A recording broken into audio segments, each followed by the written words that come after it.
मुंबई महापालिकेच्या जागा वाटपासाठी महायुतीची उद्या पहिली बैठक पार पडणार। भाजप 150 जागा लढण्याच्या तयारीत तर शिंदे सेना 100 जागांसाठी दावा करणार असल्याची सूत्रांची माहिती। रायगड जिल्ह्यामध्ये मंत्री भरत गोगावले आणि आदिती तटकरे पुन्हा एकाच मंचावर। अनेक वर्षांपासून रखडलेल्या नागोठणे एसटी बस डेपोच्या नूतनीकरणासह दोघांच्या हस्ते भूमिपूजन। मीरा भाईंदरमध्ये नवीन आरटीओ इमारतीचं परिवहन मंत्री प्रताप सरनाईकांच्या हस्ते ऑनलाईन भूमिपूजन। उत्तन येथील 2.5 एकर जागेवरती 15 कोटींच्या निधीतनं आरटीओ कार्यालय उभारलं जाणार।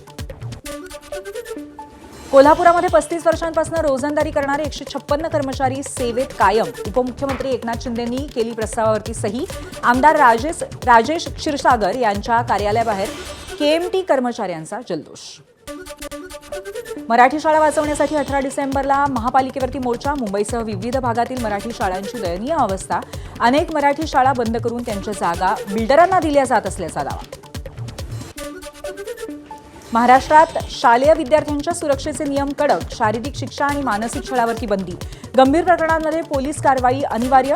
100 उठाबशांदरम्यान विद्यार्थिनीचा मृत्यू झाल्यामुळे हा निर्णय घेण्यात आलाय।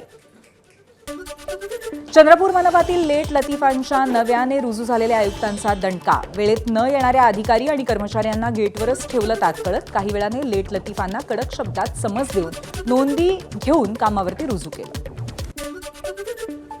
मुंबई गोवा महामार्गावरती मोठी वाहतूक कोंडी। माणगाव शहरामध्ये वाहनांच्या मोठ्या रांगात। सुट्टीनिमित्त कोकणात फिरण्यासाठी गेलेले पर्यटक परतीच्या प्रवासात करत असल्यामुळे मुंबईच्या दिशेने जाणाऱ्या मार्गावरती वाहतूक कोंडी। मुंबई नाशिक महामार्गावरती वाहतुकीत बदल। माजीवडा ते वडपे रस्ता रुंदीकरणामुळे खारेगाव भुयारी मार्गावरती 4 महिने वाहतूक बदल। 15 डिसेंबरपासून 9 एप्रिल 2026 पर्यंत वाहतूक बदल राहील। जळगावच्या चाळीसगाव तालुक्यातील तरवाडे बुद्रुक गावामध्ये 9 वर्षाची मुलगी 2 दिवसांपासून बेपत्ता। शाळेतून घरी परतत असताना बेपत्ता झाल्याची माहिती आहे। पोलिसांकडून शाळेतील शिक्षकांची कसून चौकशी करण्यात आली। मुंबईच्या दहिसर पूर्वेतील सुधीर फडके उड्डाण पुलावरती दुचाकीचा दुभाजकाला धडकून भीषण अपघात झाला। 2 जण गंभीर जखमी। कस्तुरबा मार्ग पोलिसांकडून गुन्हा दाखल।